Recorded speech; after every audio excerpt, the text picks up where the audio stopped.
2016 ನಡೆದಿತ್ತು. ಅವಾಗ ಕೂಡ ಕಠಿಣವಾಗಿ ಶಿಕ್ಷೆ ತಮಗೆ ಅರೆಸ್ಟ್ ಮಾಡಿದ್ರು, ಒಂದ್ ಬೇಲ್ ತಗೊಂಡ್ರು ಆಚೆ ಬಂದ್ರು. ಅದೇ ರೀತಿ 24 ಕೂಡ ನಡೆದೋಯ್ತು. ಅವಾಗ ಕೂಡ ರೀ ಎಕ್ಸಾಮ್ ಮಾಡಿಲ್ಲ. 2016 ರೀ ಎಕ್ಸಾಮ್ ಮಾಡಿ ಮಕ್ಕಳು ತೊಂದರೆ ಕೊಡ್ಲಿಲ್ಲ. ಅಲ್ಲಿ ಏನು ಯಾವ ಒಂದು ಸ್ಕ್ಯಾಮ್ ಆಗಿತ್ತು ಆ ಸ್ಕ್ಯಾಮಕ್ಕೆ ಏನ್ ಶಿಕ್ಷೆ ತಗೋಬೇಕು ಶಿಕ್ಷೆ ಮಾಡಿ ಅರೆಸ್ಟ್ ಮಾಡಿದ್ರು. 2024 ಇದೇ ತರ ಆಯ್ತು. ಇದೇ ತರ ಆದಾಗ ಕೂಡ ಮತ್ತೆ ಅವ್ರನ್ನ ಅರೆಸ್ಟ್ ಮಾಡಿ ಮತ್ತೆ ಅವ್ರನ್ನ ಕಾನೂನು ಕ್ರಮ. ಆದ್ರೆ ಈ ಸರಿ ಈ ವಿಚಾರದಲ್ಲಿ 23 ಲಕ್ಷ ವಿದ್ಯಾರ್ಥಿಗಳ ಭವಿಷ್ಯನ, ಈ ದೇಶದ ಭವಿಷ್ಯನ ಬಲಿ ಪಡಿತಾರೆ ಅಂತಂದ್ರೆ ದೇ ಆರ್ ಟೆರರಿಸ್ಟ್. ಯಾಕೆ ಅವ್ರನ್ನ ಗಲ್ಲಿಗೇರಿಸಬಾರ್ದು? ಕಠಿಣ ಶಿಕ್ಷಣ ಕೊಡ್ಬೇಕಾಗಿರೋದು. ನೆಕ್ಸ್ಟ್ ಇಂತ ಒಂದು ವಿಚಾರ ಅದೇ ಈಗೇನಾಗುತ್ತೆ, ಇದು ಒಂದು ಸಾಮಾನ್ಯ ಸ್ಕ್ಯಾಮ್. ಇದು 3 ತಿಂಗಳು ಜೈಲಾಗಿದ್ರೆ ಆಚೆ ಬರ್ತೀವಿ ಅನ್ನೋದು ಒಂದು ಸಿಂಪಲ್ ಆಗಿ ತಗೊಂಡಿದ್ದಾರೆ. ಈ ಒಂದು ವಿಚಾರದಲ್ಲಿ, ಎಜುಕೇಶನ್ ವಿಚಾರದಲ್ಲಿ, ಮಕ್ಕಳ ಭವಿಷ್ಯ ವಿಚಾರದಲ್ಲಿ ಕೈ ಹಾಕಿದವ್ರಿಗೆ ಕಠಿಣವಾದ ಶಿಕ್ಷೆ ನೇಣ್ಗಂಬ ಹಾಕೋದು ತಪ್ಪೇ. ಯಾಕಂದ್ರೆ ಇವತ್ತು 22,79,000 ಸ್ಟೂಡೆಂಟ್ ಬರ್ತಾರೆ. ಅದ್ರಲ್ಲಿ ಕೂಡ ಒಟ್ಟು ಸೀಟ್ ಎಷ್ಟಿದೆ ದೇಶದಲ್ಲಿ? 1,28,976 ಇದೆ. ಸರ್ಕಾರಿ ಸೀಟ್ ಎಷ್ಟಿದೆ? 58,583.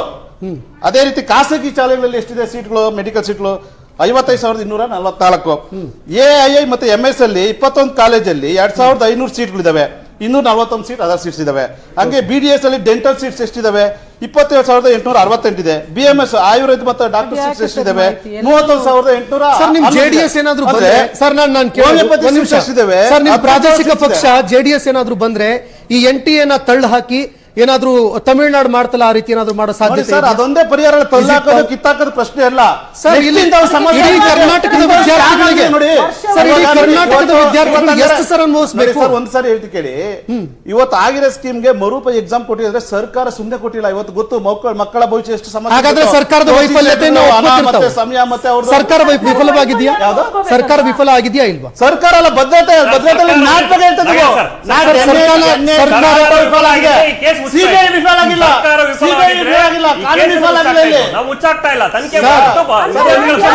ಕ್ವಶನ್ ಪೇಪರ್ ಲೀಕ್ ಔಟ್ ಆಗೋಯ್ತು. ಕ್ವಶನ್ ಪೇಪರ್ ಲೀಕ್ ಆಗಿದೆ ಸರ್. ಕ್ವಶನ್ ಪೇಪರ್ ಲೀಕ್ ಆಗಿದೆ. ಒಂದ್ ನಿಮಿಷ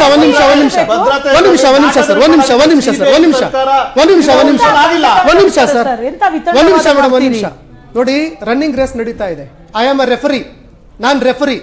ವಿಸಿಲ್ ಹಾಕದೆ ನಾನು ಓಡ್ರಪ್ಪ ಅಂತ ಹೇಳಿ ಎಲ್ಲಾ ವಿದ್ಯಾರ್ಥಿಗಳನ್ನ ನಡುವೆ ಏನೋ ಒಂದು ಹಗ್ಗ ಕಟ್ಬಿಟ್ಟು ಎಲ್ಲರೂ ಬೀಳಿಸ್ಬಿಟ್ರು. ವಿದ್ಯಾರ್ಥಿಗಳು ಕೈಯೋ ಕಾಲೋ ಮುರಿಸ್ಕೊಂಡ್ರು. ನಾನು ಮತ್ತೆ ವಾಪಸ್ಸು ಇಲ್ಲ ನಾನು ಹಗ್ಗ ನೋಡ್ಲಿಲ್ಲ, ಮತ್ತೆ ನಾನು ನಿಮ್ಮನ್ನ ಓಡಿಸ್ತೀನಿ, ನಾನು ಬನ್ನಿ ಓಡಿ ನೀವು ಚಿಕಿತ್ಸೆ ಪಡ್ಕೊಂಡು ಅಂತಂದ್ರೆ ಇಸ್ ಇಟ್ ವಿಫಲತೆ ನಂದ ಅಥವಾ ವಿದ್ಯಾರ್ಥಿಗಳತ್ತ? ಸರ್, ಇವತ್ತು ಆಗ್ಬಾರ್ದಾಗಿತ್ತು ಈ ದೇಶದಲ್ಲಿ ಆಗಿದೆ. ಇದು ಇಲ್ಲಿ ವಿದ್ಯಾರ್ಥಿಗಳ ಬಗ್ಗೆ ನಾವು ಮಾತಾಡ್ತಾ ಇಲ್ಲ. ಈ ಒಂದು ಸ್ಕ್ಯಾಮ್ ಎಕನಾಮಿಕ್ ಅಂಡರ್ ಗ್ರೌಂಡ್ ಅಲ್ಲಿ ಆಗಿರೋ ದೊಡ್ಡ ಸ್ಕ್ಯಾಮ್. ಎಲೆಕ್ಷನ್ ದೇಶದಂತ ಆಗಿರೋ ಸ್ಕ್ಯಾಮ್ ಇದು. ಯಾವ್ದೋ ಒಂದು ರಾಜ್ಯದ ಬಗ್ಗೆ ಮಾತಾಡಬೇಡಿ. ಇವತ್ತು ದೇಶದಂತ ಆಗಿರೋ ದೊಡ್ಡ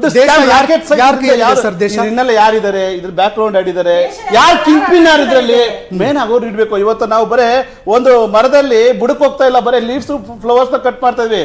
ಬುಡ ಸಮೇತ ಕಿತ್ತಬೇಕು. ಅವ್ರು ನಡಿಬೇಕು. ಆ ಕೆಲಸ ಸಿಬಿಐ ಎನ್ಕ್ವೈರಿ ಆಗಿದೆ. ಇವತ್ತು ರೀ ಎಕ್ಸಾಮ್ ಆಗಿ ಇವತ್ತು ಎಕ್ಸಾಮ್ ಪೇಪರ್ ಲೀಕ್ ಆದಾಗ ಆಗ್ತಾ ಇತ್ತು.